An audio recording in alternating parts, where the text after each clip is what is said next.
Good afternoon and welcome to this webinar. I'm Elizabeth Slattery, Director of Practice Groups at the Federalist Society. The Federal Judicial Center recently released the 4th edition of its reference manual on scientific evidence. Critics argue that this updated manual departs from the judiciary's role as a neutral arbiter. In particular, critics charge that the inclusion of a climate science section advances an ideological agenda rather than providing neutral guidance to judges. In this webinar, our panel of experts will explore whether the center is attempting to shape how judges evaluate disputed questions before cases are even heard. As always, our usual disclaimer applies. The Federalist Society does not take positions, and all views expressed in this session belong to our speakers. Toward the end of the webinar, we'll open it up for questions from the audience, so please start thinking about your questions. Questions can be submitted with the Q&A function at the bottom of your screen in Zoom. We're fortunate to have 3 experts lined up to discuss this timely issue.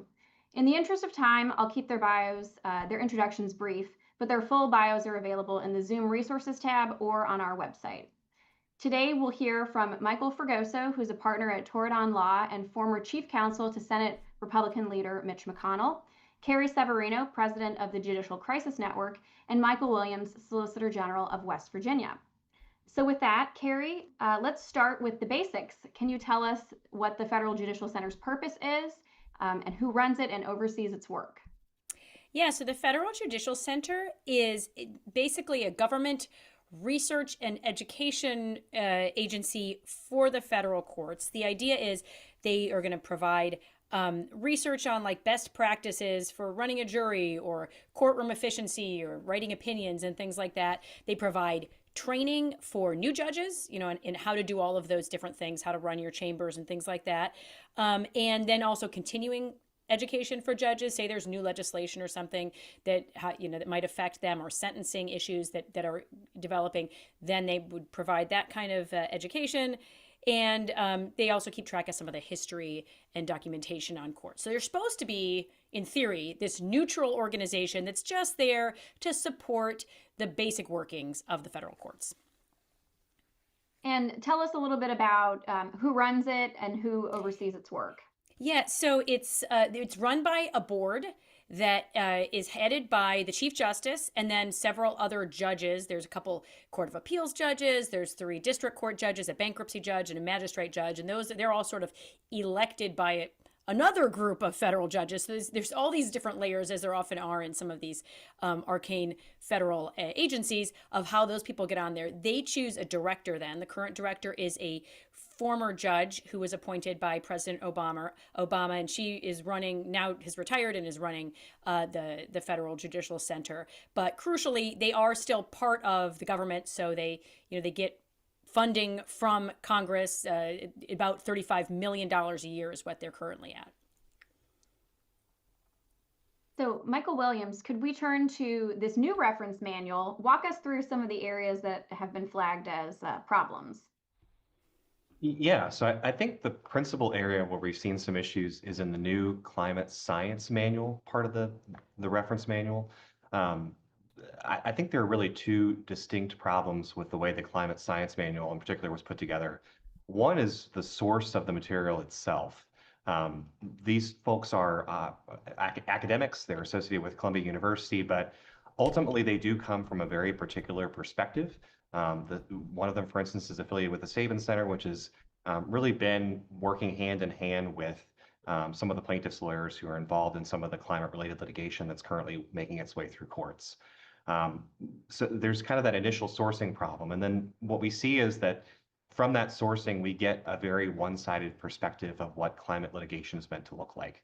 I think it's not, I wouldn't necessarily say it's intentional. Who knows? I won't speculate as to the motivations, but I think what you see is an assumption that certain bodies of evidence are automatically more credible than others, that certain questions are resolved when they're actually still being litigated before courts, and that really certain hotly disputed and central issues in some of these climate cases really can just be decided almost as a matter of law by judges.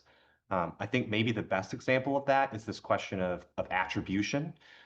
In many of the climate sort of nuisance cases, and I would say relatedly some of the client Superfund cases, plaintiffs are arguing that they have an ability to tie specific harms on the ground, let's say flooding from particular weather event to a particular emissions source that then causes climate change, which in turn causes the severe weather event.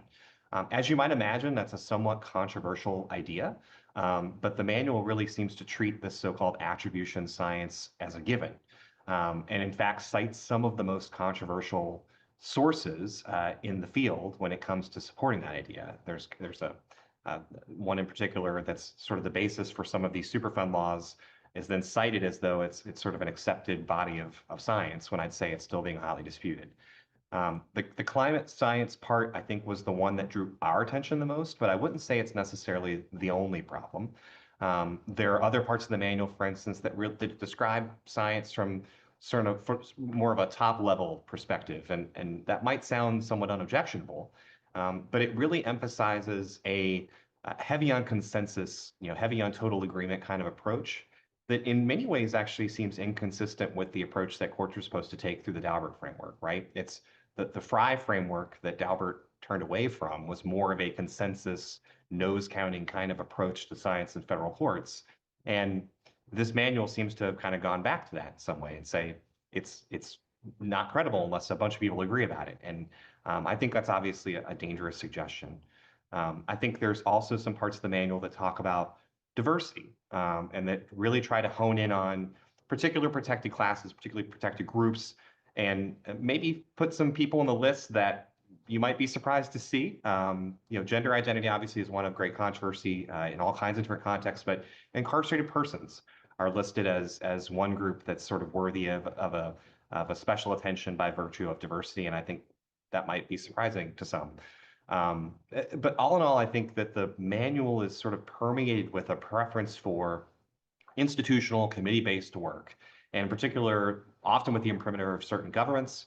And I think that then produces outcomes that tend to lean towards preferred political perspectives. You might be unsurprised to hear that particularly when you're leaning on international scientific bodies, they tend to have a very particularized perspective on some of these questions that remain hotly disputed among litigants. So climate, I think, really drew our attention initially, but I think once you take a closer look, there really is a number of different areas of this manual that have kind of moved well beyond just a kind of narrative description of basic scientific or mathematical methodologies in the way that maybe the first edition was trying to get at more. So Carrie and Michael Fregoso, are there other things that caught your attention in this reference manual? Yeah. So, go ahead, Mike. No, please. Well, it's a big the jump from the previous version. They added like 60% more content here. And if you look at the nature of the people who were involved in this, these are some of the same people and organizations that are also helping push a lot of the litigation going on before the courts. It's really kind of outrageous if you're thinking, okay, these are the groups that might be, and some of them are literally the same people who are filing an amicus brief in a case. It's one thing if you have an amicus brief in an environmental litigation where you can see the names of the people who it is. There is a page limit. It's not 1,600 pages, which is the length of this document. And there's an understanding and a transparency to some extent of where this is coming from. What we're seeing here is groups that are funded by some of the deepest left-wing dark money pockets out there. They're the same people funding the same litigation and now coming at the courts from a different angle. And I think that is a real concern. If you compare it also to a lot of the other documents they propose, it's a whole lot longer. It just feels like this is a major push and really going out there on a much more politicized limb than the nature of this institution is supposed to be doing. It's really the typical kind of concern we would have about the deep state, where this is supposed to be just this nice, neutral government organization, but now it's been co-opted by a group of leftist activists. Yeah, and just to put a finer point on some of the issues that have been raised, I mean, Michael mentioned the attribution section of the climate chapter of this, and that is especially problematic in that if you dig into the footnotes of it, they admit that a decent amount of it has been, quote, adapted and in some cases excerpted from an article called The Law and Science of Climate Change Attribution, which the two of them wrote along with another fellow from Columbia who is himself a plaintiff lawyer. He's of counsel at Scher Edling, the main plaintiff firm that's involved in all these climate cases. He's on, Carrie said it's people writing amicus briefs. This is even worse. This is people who are involved actually on the plaintiff's papers in cases like Honolulu versus Sunoco, City of New York versus Exxon, Delaware versus BP, Baltimore versus BP. And it's, again, you have to sort of dig through the footnotes to figure this out, that a third of the most controversial section of this thing is lifted from something that was written by a plaintiff lawyer. And that's just, I've never encountered anything quite like that before. And it's not, to Michael and Carrie's point, it's not necessarily just in the climate section. Earlier in the 4th edition of the reference manual, there's some other stuff that's pretty problematic from a climate perspective or from a climate litigation perspective. It warns judges not to trust information that's out there that potentially comes from energy companies. For example, it says public relations campaigns have misled the public about the true state of scientific consensus regarding certain scientific issues, citing in part climate change.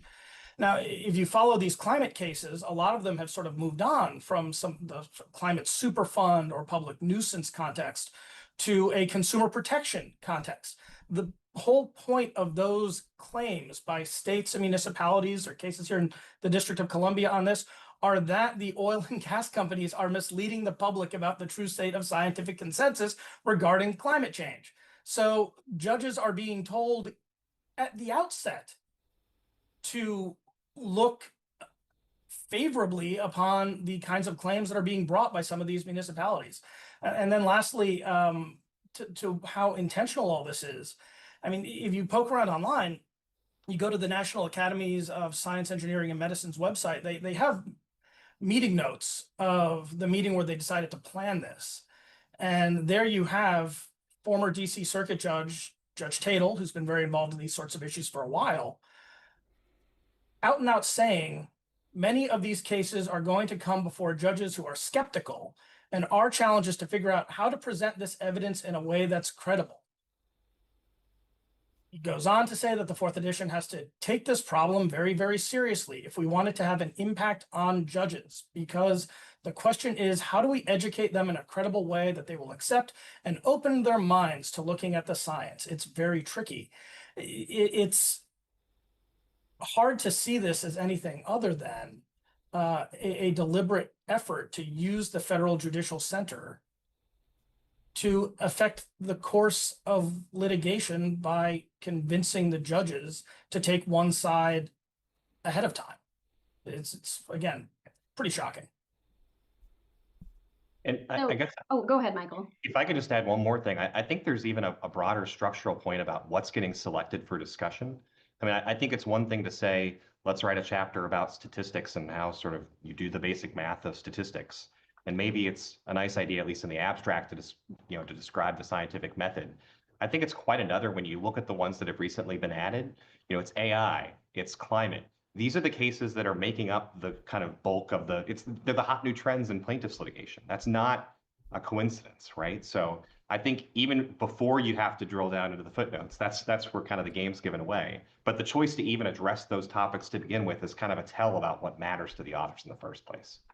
I think that's absolutely right. And to Carrie's point earlier, like the bread and butter of the FJC and what they do and what they sometimes do well is putting together information that is already out there judicially. So if you go and look, for example, on their resources on, say, election law, they have these monographs that are essentially just collecting cases and saying what these cases say. And so if you're a district judge in New Mexico and you've got an election case and you've never had one of these before, you can look at that and sort of see what cases have been decided in the 10th Circuit or in other circuits or whatever. How many AI cases have been decided? As Michael said, these are brand new areas of law. There's nothing to sort of compile and neutrally synthesize there. By definition, when you're dealing with something that is that novel, it's going to wind up having to be envelope pushing. So we've gotten a few questions about where people can access the updated manual. It's on the FJC's website. If you go, there's a section with all of their manuals. It's the most recent one. It was published at the end of December. But Michael Fregoso, let's stick with you. Is this an isolated incident, or are you seeing more of a pattern among activities with FJC? I think it's a little hard to say. I think if you talk to people who have dealt with the FJC for a while, and especially if they're conservative, they tend to view it as having a slant. And that's a complaint that I think a lot of conservative judges have had. If you look at, as Carrie was saying, it's governed by a board, it's run by an executive director.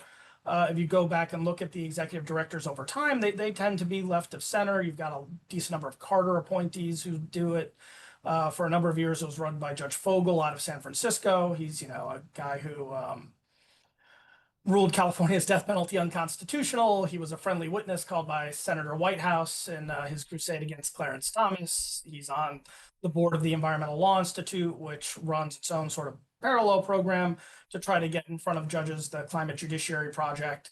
And so if you have sort of people of that inclination running the thing, it's not necessarily a surprise that it might lean left. Again, a lot of their stuff, it's collecting cases and perfectly reasonable and probably helpful. I'm sure their new judge training on how to set up chambers and hire law clerks is fine. I remember when I was at DOJ and we'd bring in new judges, we'd encourage them, or judicial nominees, we'd encourage them to go through that process.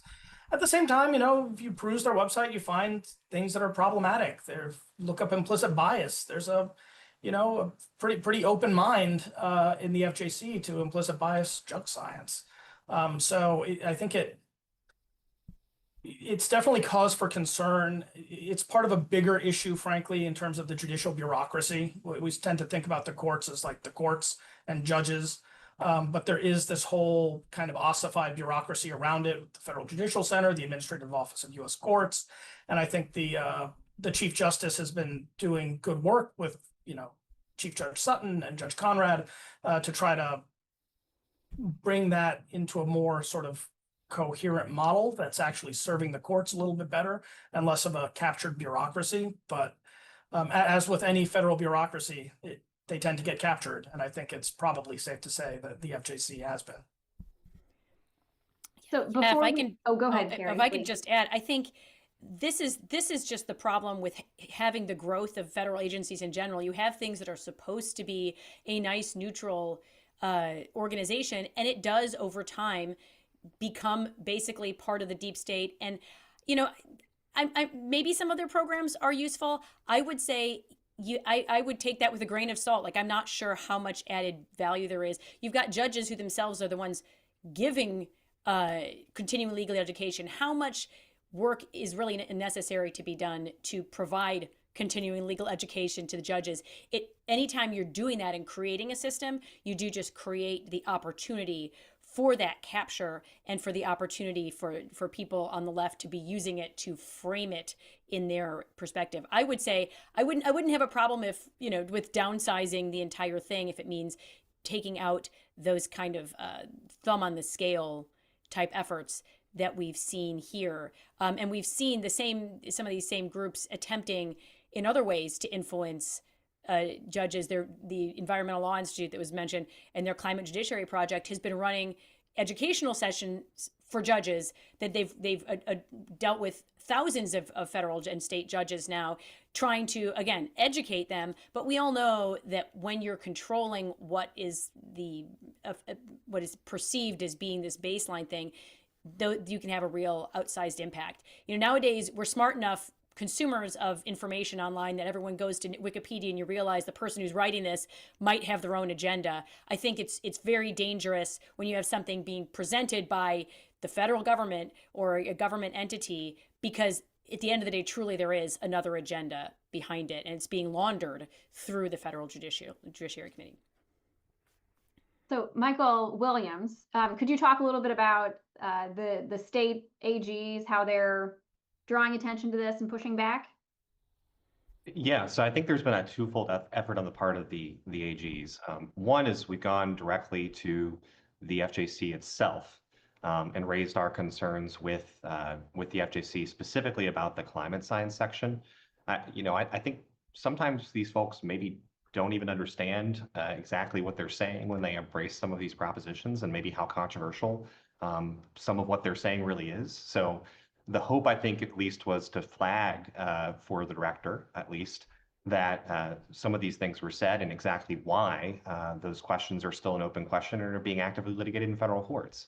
I think, as Carrie mentioned at the beginning, the FGC is run by a board that's composed of a variety of Article 3 judges and yeah, a few magistrates as well. So we did copy the board to let them know, including Chief Justice Roberts, because again, I suspect that a lot of these folks maybe aren't aware of what exactly is being said in their name. So I'm hopeful that somebody on that board, or maybe Judge Rosenberg, the director, will take a minute and think about whether it really is a great thing for them to be jumping into actively litigate questions. In addition to that, though, because it is kind of a broader problem than just the climate science angle, we are raising our concerns directly with Congress. We told the FJC we were going to be doing that. And we're raising the question of to what degree these kinds of activities should continue to be appropriated.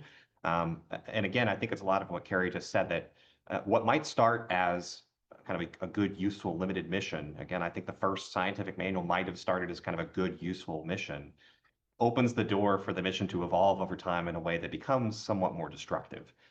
So I think it's appropriate for Congress just to step back and do a check-in and say, do we really want to continue to open the door on this and kind of leave these opportunities open? And if we do, then what measures can we implement to ensure that these sorts of potentially more problematic chapters or discussions or whatever don't make their way into the process again? And maybe that's possible, maybe it's not, but we at least want there to be at least some discussion and some sort of self-realization about the fact that this is happening instead of just putting the manual out there and thinking everything's hunky-dory.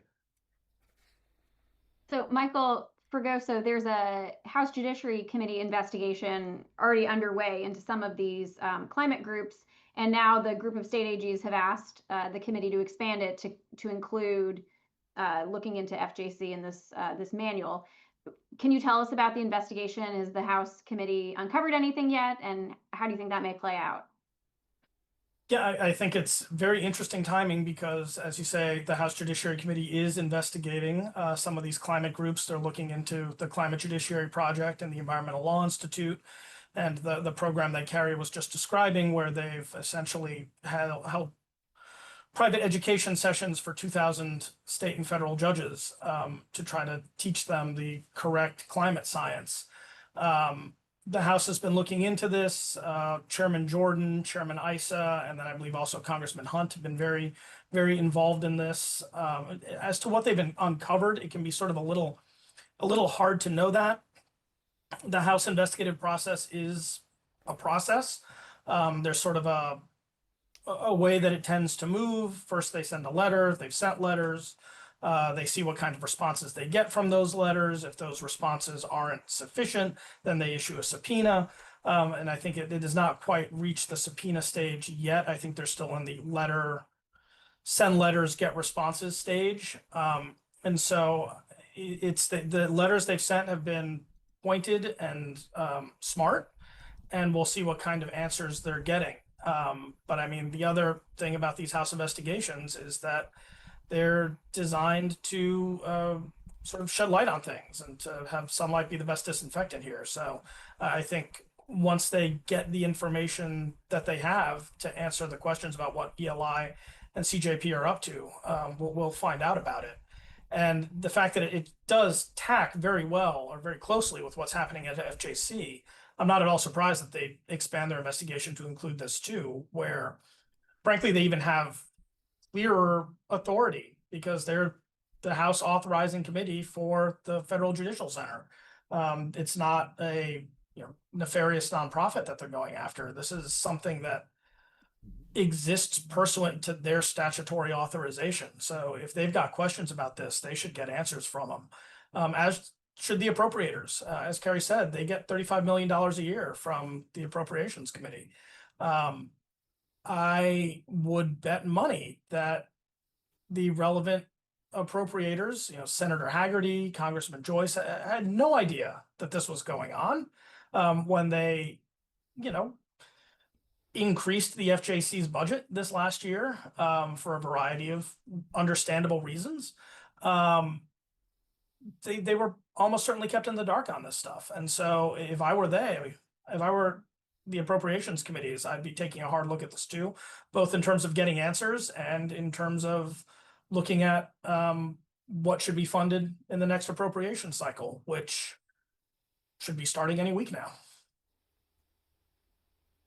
So a kind of twofold question for anybody who wants to answer. Are judges already using this new version of the manual? And for any of the judges who are involved in FJC, do they have an obligation to recuse in any matter that might bear on this? So I think I can take the first one. It's so new. I think it came out the 31st. Happy New Year. So it's so new that I don't yet think the climate section has been cited.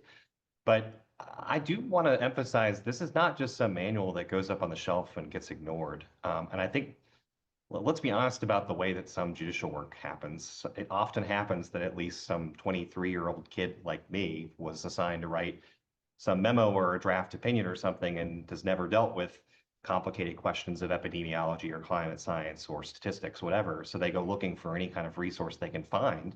And hey, this one has the federal judiciary stamp on it. So that one looks pretty cool. I'll use this.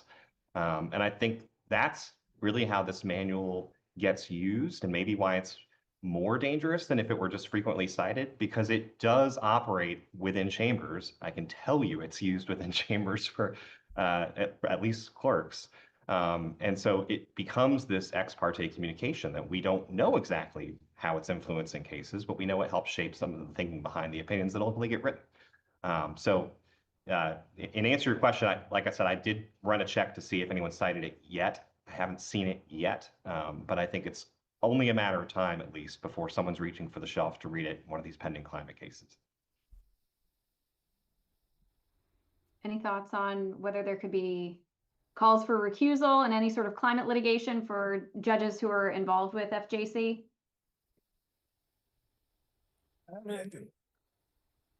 There aren't that many judges, I think, who are necessarily involved in this directly. You've got the judges who are on the board.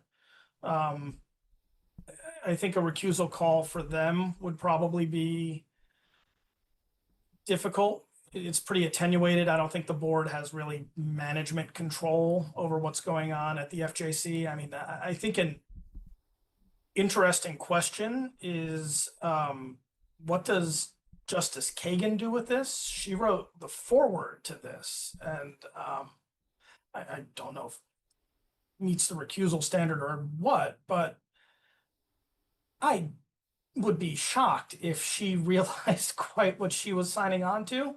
If she did, that's a potential problem. I mean, the Supreme Court is currently sitting on one of these cases. The Suncor case out of Boulder is a climate lawfare case, and it's been relisted a number of times. While it was being relisted, Justice Kagan put her name on this thing, and the defense I've seen of her online is that, like, well, maybe she didn't read it. I'm not sure if I'd necessarily want that defense if I were Justice Kagan. And so, again, I wouldn't venture whether that means she needs to recuse or anything, but if I were her, I wouldn't like any of this. It's a bad look. She's very, she's a liberal justice, but she's a very, very smart and well-respected liberal justice, who I think most people would say is a straight shooter. If I were her, I'd be probably asking questions to the FJC myself. Yeah, and of course, if Justice Kagan be frustrated by that, imagine how the Chief Justice, who is chair of the board of directors of this group, is feeling right now. I think you're right. He may Mel and as well as the other directors. How much do they know about what's been going on behind the scenes? I hope that they're taking a very serious look at what's been happening, and I'm sure he's not happy to see this politicization of the FJC. Also, Director Rosenberg, she just started, I think this past fall, maybe. She's brand new at this, and this is one of the first things that happens while she's in charge as this thing comes out, presumably put together by her predecessor. If I were her, I'd also, even she's an Obama appointee, I think, from down in Florida. Maybe she doesn't see things the way that we see things, but as someone who's in charge of this institution, to have this be the first thing that happens when I'm put in charge, if I were her, I'd also be pretty annoyed by this. But I will say this, and I'll be careful because we are litigating some of these Superfund cases. The answers you just heard illustrate the problem with this whole enterprise, because there's no real strict ethical standards that particularly apply just to this book. And let's imagine I want to go bold and I want to file a recusal motion on a judge who is more directly involved.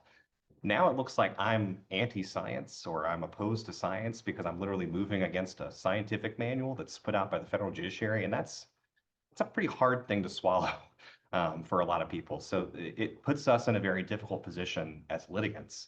Even if I were ultimately to get recusal, then the headline would be State of West Virginia anti-science, and that's just not the place we want to be. We're obviously not. So yeah.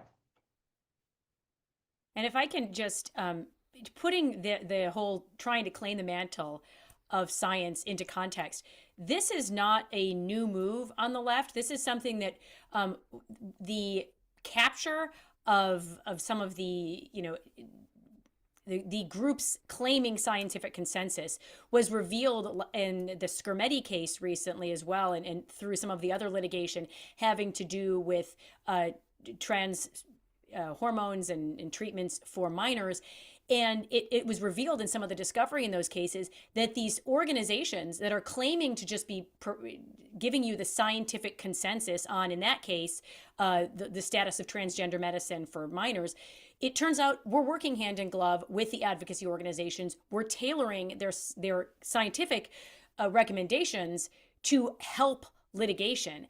And it just is, again, a reminder of, buyer beware. Consumer of alleged scientific consensus has to be really careful, because there has been such deep capture in a lot of different areas of people who then will say, well, no, because science, and then trying to shut down debate in that way, when that's truly not a scientific consensus, or sometimes goes even against what the true scientific evidence is on the ground. And this is just another illustration of that pattern, and another thing we have to be aware of. So in terms of next steps, I think Michael Williams, the letter from the AGs asked for a response by this Friday. What kind of response should we expect to see from FJC? Do you think they'll offer to withdraw the whole thing, make revisions to the climate science section? What do you think? So this is just me speculating, and this is where I'll emphasize again, I don't speak for the state of West Virginia in this context, but I would actually bet that we will get something of a substantive response. Maybe I'm naive. We often get a little bit of a brush off, but I was pleasantly surprised to see a quick acknowledgement from the FJC of our letter, and no request for an extension, so to speak. So I'm hoping that there's some actual engagement. If I were them, and if I were a member of the board, I would ask for at least a temporary withdrawal, for purposes of evaluating the content in the manual, and maybe a temporary withdrawal becomes a permanent withdrawal. That seems to me like the easiest way to put some of this to bed. And of course, as we discussed earlier, that doesn't necessarily solve all the problems in the manual, but that at least sort of shows a degree of good faith that I think it's going to make life a lot easier for them if they get called before any of the appropriators. So I'm hoping, speculating, hoping, praying that we'll get an actual substantive response, and not just we work hard and this is a committee-led effort, we trust the science and that kind of thing. If that happens, unfortunately, the resolution becomes a lot more difficult from our perspective. Carrie and Michael, any thoughts on next steps? Yeah, I'm very interested to see how they respond to the state AGs. That was a great letter that got sent out with a lot of good, important names on it. if it's substantive, that would be great. I think Michael's right that the smart and safe play for the FJC here is probably to at least temporarily withdraw the thing and then figure out how this happened, take a fuller, fairer look at the issue, and probably just withdraw the whole thing generally for all the reasons that have been discussed about how a lot of these issues really just aren't conducive to this kind of manual, that they're just too contentious, too active in litigation, where it's just not appropriate for some body that seems to have the imprimatur of the federal judiciary to be opining on these active litigation questions in a sort of normative way. If they wind up getting a sort of brush off, which again is not uncommon from the federal judiciary, when people send oversight-ish or critical communications to them, then I think the ball's probably in Congress's court. And look, at the end of the day, federal judges can probably, they have to take Congress a little more seriously in terms of their own best interest than state officials. At the end, sorry, Michael. Congress has the power of the purse. Congress, again, could just shut down the whole thing tomorrow if it wanted to. What I have generally found, and what I found when I worked in the Senate, is that the judiciary tends to be, of all the other organs of government, the one that it is probably the most solicitous of is the federal legislature. So we'll see what happens there. Yeah, and I believe the funding has still not been finalized for this upcoming budget. So there's still, I think, obviously the House Judiciary Committee is looking into this, and I think that's great. Shining light on it may result in some pressure, even just from members of its own board, from other judges who are involved, to say, this is not the look we want for our institution. But also, I think at the end of the day, money talks, and I don't think we should be funding with our taxpayer dollars when this kind of an enterprise that's sort of co-opting the government's allegedly neutral organs of research and reference for a particular side in a case. I think that would be it would be helpful, at least for them to be reminded that this, you don't have a right to exist. It's the power of the purse, and if you're using this money inappropriately, we don't need to continue funding an organization like that. I don't think the judiciary will not collapse if the funding lapses at the Federal Judicial Center. So I think a good tea leaf will be when the current appropriations bills pass, which could be as soon as today or tomorrow, whenever. If all of a sudden the FJC starts promoting this thing, say, hey, we've got this new 4th edition, it's great, you should all use it, that will be a very bad sign that they do not understand what is happening. If they keep quiet about it, even after they get this current tranche of money for the current fiscal year, that will be a better sign, because I think they have this thing. It took a lot of time. It took a lot of effort. They're not out there promoting it for some reason. If they stay not promoting it, I think it's because they realize they have a problem. If they start promoting it after they get their funding, I think it shows that they haven't learned anything. So we have an audience question about wanting to know if there would be a separation of powers issue if there was an executive order forbidding the expenditure of funds to pay for printing, shipping, placing the manual on federal IT networks. I'll just throw that out there and see if anyone wants to comment.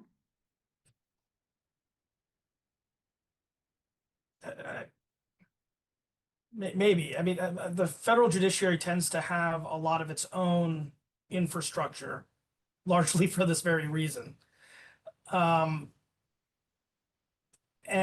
I think a potential danger there is a sort of just saying the judiciary tends to be pretty solicitous of Congress and the desires of Congress. tends to be less solicitous of the desires of the executive. When the executive pushes back on the judiciary, they tend to sort of get their Irish up and feel backed into a corner, and it turns into a question of judicial independence and how dare you undermine judicial independence. For whatever reason, they don't usually take that tone with Congress. And so, I mean, if it could, the executive should obviously be aware of this. The president put out an excellent executive order basically at the outset of this administration on this very question, taking the opposite position as the FJC. So if I were them, I'd be paying attention to it. I'd be thinking about what can be done, but sort of as a tactical matter, I'm not sure how helpful the executive will be just in terms of managing the internal politics of the judiciary. Another audience question wants to know, are judges required to use the manual? Do they have to defer to what it says? And how often is it used by litigants? We know Michael Williams is reading it. Yeah, I've given my rant, so I guess I'll say they're not required to defer. It has no sort of binding authority or anything, but it's extraordinarily persuasive to the impressionable young minds that staff some of these chambers.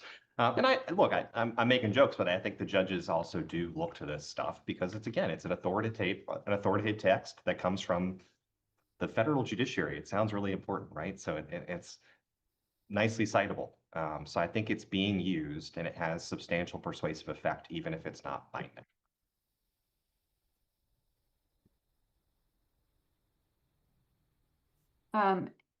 Not a question, but a comment from a listener that state courts also use this. So it could be wise for state legislatures to consider passing laws instructing how judges in their states should use the manual.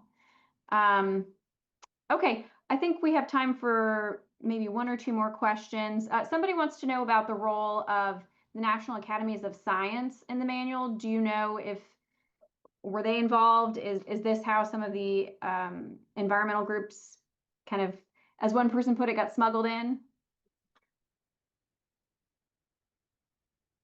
Yeah, they were, as I understand it, it's a collaboration between the FJC and the National Academies. And so the organizing meeting that I mentioned earlier, where Judge Tatel said, how do we convince these skeptical judges to understand the science here? That was convened by the National Academies. And so they're very involved in this. I think that goes to the excellent points both Michael and Carrie have made about being a little, distrustful of not, sort of not scientific orthodoxy, but scientific groupthink, where the National Academies are probably a premier gatekeeper of that kind of groupthink. And so they were involved in this, and I think that is a decent part of the problem.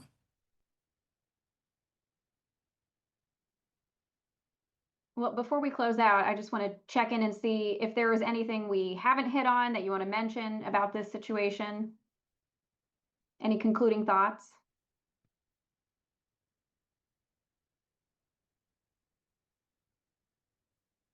All right, well, hearing none, on behalf of the Federalist Society, I want to thank our three experts for sharing their time and expertise.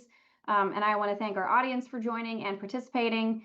We welcome listener feedback, so send that to fedsocforums@fed-soc.org. Thank you all for joining us today, and we are adjourned.